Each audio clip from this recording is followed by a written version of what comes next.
하나님은 사람을 창조하시고 축복하셨습니다. 창세기 1장 28절 말씀에 보면 하나님이 그들에게 복을 주시며 하나님이 그들에게 이르시되 생육하고 번성하여 땅에 충만하라. 땅을 정복하라. 바다의 물고기와 하늘의 새와 땅에 움직이는 모든 생물을 다스리라 하시니, 생육하고 번성하라고 하신 그 하나님의 말씀은 하나님의 마음이었고, 이 마음은 그분의 진심이었습니다. 우리가 하나님의 마음을 무엇으로 알 수 있겠습니까? 우리는 하나님의 마음을 성경을 통해, 하나님의 말씀을 통해 알 수 있습니다. 성경 안에는 하나님의 마음을 알려주는 수많은 구절들과 약속들이 있습니다. 그 수많은 말씀을 통해 알 수 있는 하나님의 마음은 우리를 복주시기 원하시는 그러한 마음입니다. 우리를 혼내시고 우리를 벌주시는 것이 그분의 본심이 아니라는 것을 기억하시기를 바랍니다. 하나님은 우리를 축복하기를 원하십니다. 그 누구보다 여러분 한 분 한 분이 잘 되기를 바라시는 분이 바로 우리 아버지 하나님이시라는 것이죠. 성경의 모든 책이 그분의 마음을 알려주고 있습니다. 한 구절 한 구절 성경 말씀을 읽으실 때 하나님의 마음을 한번 느껴보십시오. 하나님은 심지어 진노하셔서 온 인류를 지면에서 쓸어버리신 후에도 사람들을 축복하셨습니다. 다시는 보지 않을 수도 있었고요, 사람들이 죽던 말던 상관하지 않으실 수 있으셨죠. 그런데 하나님은 사람들에 대한 사랑을 끊어버리지 않으시고 그들을 구원하시고 그들을 안전하고 무사하게 마른 땅으로 인도하셨습니다. 그리고 하나님은 그들을 축복하셨죠. 오늘 1절 말씀 함께 보겠습니다. 하나님이 노아와 그 아들들에게 복을 주시며 그들에게 이르시되 생육하고 번성하여 땅에 충만하라. 하나님의 축복은 사람들의 축복과는 그 격이 다릅니다. 사람들은 응원하기도 하고 또 격려하기도 하고 또 다른 이들을 대해서 기대하기도 하지만, 인간을 포함한 이 세상의 모든 피조물은 하나님의 은혜와 축복이 있어야만 살아갈 수 있습니다. 하나님의 축복을 받아야만 우리들의 인생에 형통함이 있음을 기억하시기를 바랍니다. 돈이 적고 많은 세상적인 형통을 말하는 것은 아닙니다. 지혜의 근본은 하나님을 경외하는 것이고요, 성공의 근본은 하나님의 축복을 사모하는 것입니다. 하나님께만이 우리의 축복과 성공이 달려있음을 믿으십시오. 우리들의 노력은 하나님의 축복 다음에 오는 것입니다.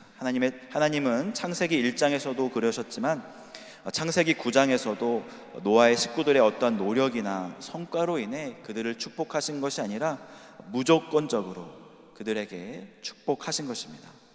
하나님은 땅의 모든 짐승과 공중의 모든 새와 땅에 기는 모든 것과 바다의 모든 물고기가 사람을 두려워하며 사람을 무서워하게 이렇게 하셨습니다. 가끔씩 사람들에게 달려드는 곤충도 있을 수 있고요, 동물들이 있긴 하지만 그것은 자기 영역을 침범했거나 또 자녀를 보호하기 위해서 자기 방어와 또 생존의 수단으로 달려드는 것이지, 그 외의 경우는 사람을 무서워하여 피하는 모습을 우리가 보게 됩니다. 하나님은 모든 산 동물을 먹을 수 있도록 또 허락해 주셨습니다. 채소같이 이것을 다 우리에게 주신다 이렇게 말씀하셨죠. 하지만 하나님은 한 가지 단서를 두셨습니다. 그것은 4절 말씀에 나와 있는데 한번 같이 보겠습니다. 그러나 고기를 그 생명되는 핏째 먹지 말 것이니라. 하나님은 반드시 그 생명의 피를 찾으리라 말씀하셨습니다. 그리고 특별히 다른 사람의 피를 흘리게 하지 말라고 엄히 말씀하셨습니다. 6절 말씀 함께 보겠습니다. 다른 사람의 피를 흘리면 그 사람의 피도 흘릴 것이니 이는 하나님이 자기 형상대로 사람을 지으셨음이니라.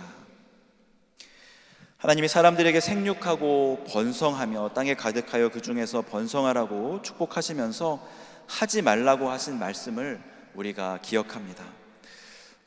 사실 창세기 초반에 에덴 동산에서도 동산의 모든 나무 열매는 먹되 동산 중앙에 있는 선악을 알게 하는 그 나무의 열매는 먹지 말라고 하셨는데, 하나님은 모든 산 동물은 너희의 먹을 것이 되지만 핏째 먹지 말라고 이렇게 말씀하신 것입니다. 왜냐하면 그 피 안에는 생명이 있기 때문입니다.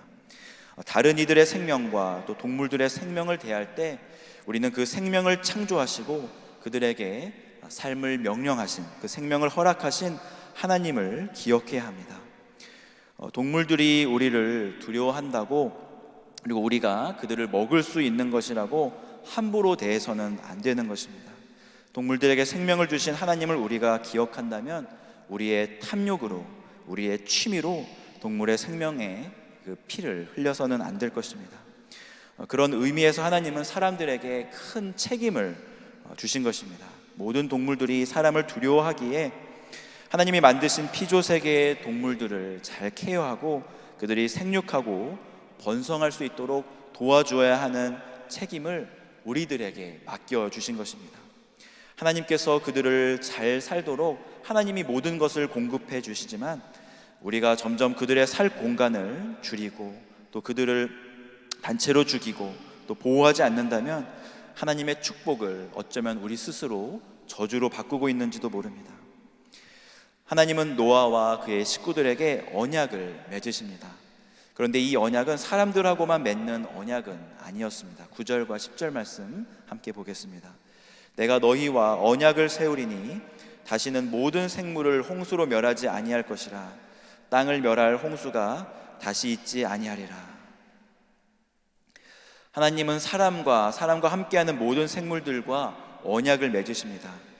다시는 홍수에 심판이 없을 것이라고 말씀하시면서 이것은 저와 여러분하고 이렇게 함께 맺은 약속이기도 하지만 풀밭에 돌아다니는 작은 토끼와 다람쥐하고도 맺으신 약속이라는 것이죠. 하나님은 그러면서 언약의 징표로 무지개를 보여주십니다. 13절 말씀 함께 보겠습니다. 내가 내 무지개를 구름 속에 두었나니 이것이 나와 세상 사이의 언약의 증거니라.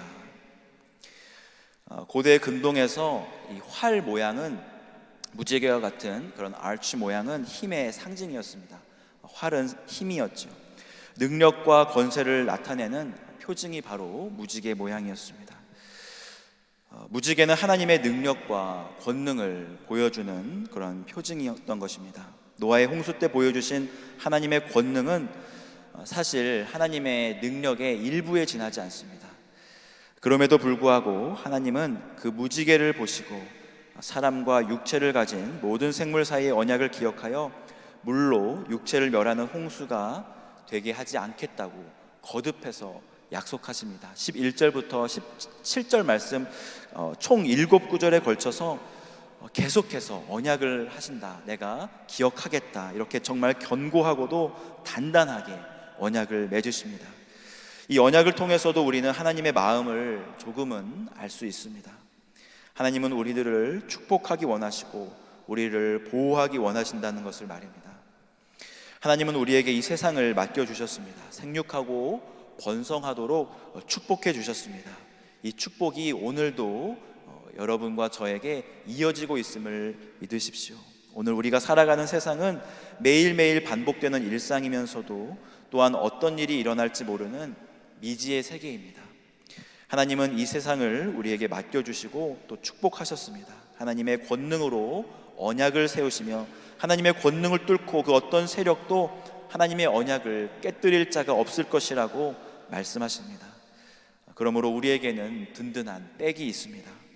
권능의 손으로 우리를 보호하시는 하나님이 계시고요, 그 하나님의 축복이 오늘 우리에게 임하고 있습니다. 오늘 하루도 생명의 주관자 되시는 하나님을 기억하고 그분을 의지하며 또 힘차게 살아가는 복된 하루 되시기를 축복합니다. 이 시간 말씀을 놓고 함께 기도하겠습니다.